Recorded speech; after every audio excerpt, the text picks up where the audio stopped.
اچھا تو اب چھٹا نقطہ جو اس حوالے سے یہ ہے کہ صحیح دین وہ کائنات کے حقائق سے نہیں ٹکرا سکتا، اور جو بڑا اہم پوائنٹ یہ سائنس کے حوالے سے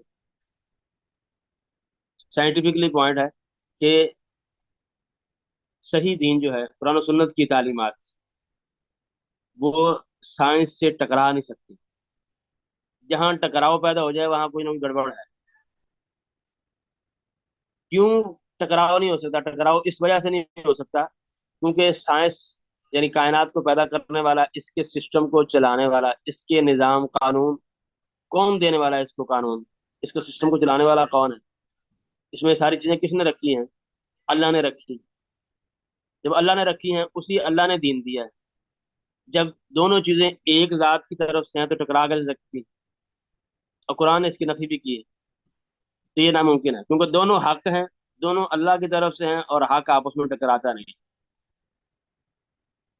تو دوسرا پوائنٹ اس میں وہی ہے کہ جو میں نے پیچھے ذکر کیا ہے کہ اگر آپ قرآن مجید جو ہے وہ کہتا ہے بار بار کہ تم کائنات میں غور و فکر کرو، کائنات کے سیاروں میں، سمندر میں، وغیرہ وغیرہ، زمین میں غور و فکر کرو، اور جب زمین کے جو حقائق ہیں وہ دین کی تعلیمات اس کے مخالف ہوں گی تو پھر غور و فکر کرنے کا کیا مطلب ہے؟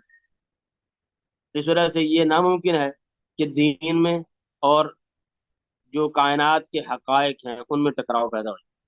اور اس کی بھی وہی چار شکلیں ہیں جو پیچھے میں نے بیان کی ہیں کہ ایک صورت تو یہ بن سکتی ہے، یعنی ٹکراؤ کی چار صورتیں ہو سکتی ہیں۔ ایک یہ صورت ہو سکتی ہے کہ دین اور سائنس آپس میں بالکل اپوزٹ ہو،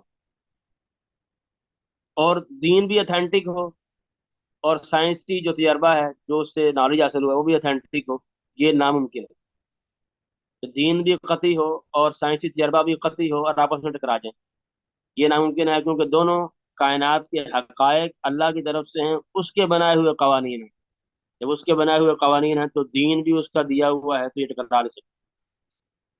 دوسری صورت یہ ہو سکتی ہے کہ دین تو قطعی ہو لیکن جو تجربہ ہے، سائنس جو کہہ رہی ہے وہ ظنی ہو، یعنی اس میں شک شبہ ہو، وہ 100% نہیں ہے، اس میں شورٹی نہیں ہے، یعنی بالکل یقینی بات، تو یہاں ہم دین کو ترجیح دیں گے۔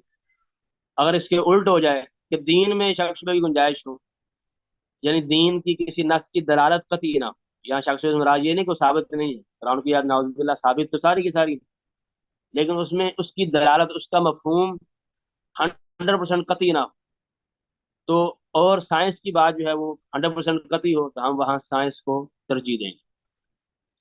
اور اگر دونوں جو ہیں ضمنی ہوں، دونوں کی دلالت، دونوں کا مفہوم، وہ جو یعنی سائنس بھی ضمنی ہے اور دین بھی ضمنی ہے، تو یہاں ہم کسی خارجی ذریعے سے طلاق جاننے کی کوشش کریں گے کہ کس کو ترجیح دی جائے، وہی سال صورتیں۔ تو اس طرح سے جو دین کے احکامات ہیں وہ سائنس سے جو حقیقت ہے وہ ٹکرا نہیں سکتے۔ اگر دین جو ہے وہ اتھینٹک یعنی مصدقہ طور پر 100% وہ کسی چیز کے بارے میں کہہ رہا ہے کہ یہ ایسے، سائنس اس کی الٹ کہہ رہی ہے، تو یہاں سائنس میں مسئلہ ہے، یا جو آپ دین سے سمجھ رہے ہیں اس میں مسئلہ ہے۔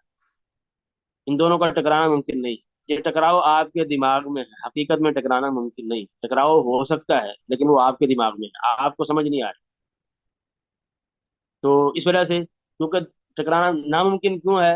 اس وجہ سے کہ دونوں حق ہیں اور دونوں اللہ کی طرف سے ہیں، دونوں قوانین اللہ کی طرف سے ہیں، دونوں قوانین جب ایک ذات کی طرف سے ہیں تو ٹکرا نہیں سکتے۔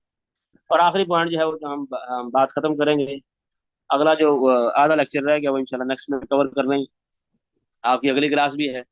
اور آخری بات یہ ہے کہ صحیح دین اور عدل و انصاف آپس میں نہیں ٹکرا سکتے۔ اور عدل انصاف کہتے ہیں عام طور پر جو ہے نا وہ ہم کہتے ہیں کہ انسان، آپ نے سنا ہوگا کہ انسان مساوات کا اسلام مساوات کا درس دیتا ہے، یہ بہت غلط بات ہے۔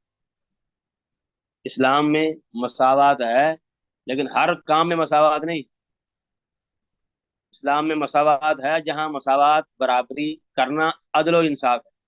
اسلام میں جو اصل پوائنٹ ہے وہ عدل ہے، کہ اسلام عدل کا حکم دیتا ہے، انصاف کرنے کا حکم دیتا ہے۔ تو جہاں انصاف برابری کرنے میں ہوگا وہاں اسلام برابری کا حکم دے گا۔ جہاں انصاف جو ہے وہ برابری کرنے سے نہیں بلکہ ایک کو زیادہ دینے سے ہوگا تو وہاں اسلام نے ایک کو زیادہ دینے سے حکم دیا، یعنی اسلام نے عدل کا حکم دیا ہے، مساوات کا ہر جگہ حکم نہیں۔ اب مثال کے طور پر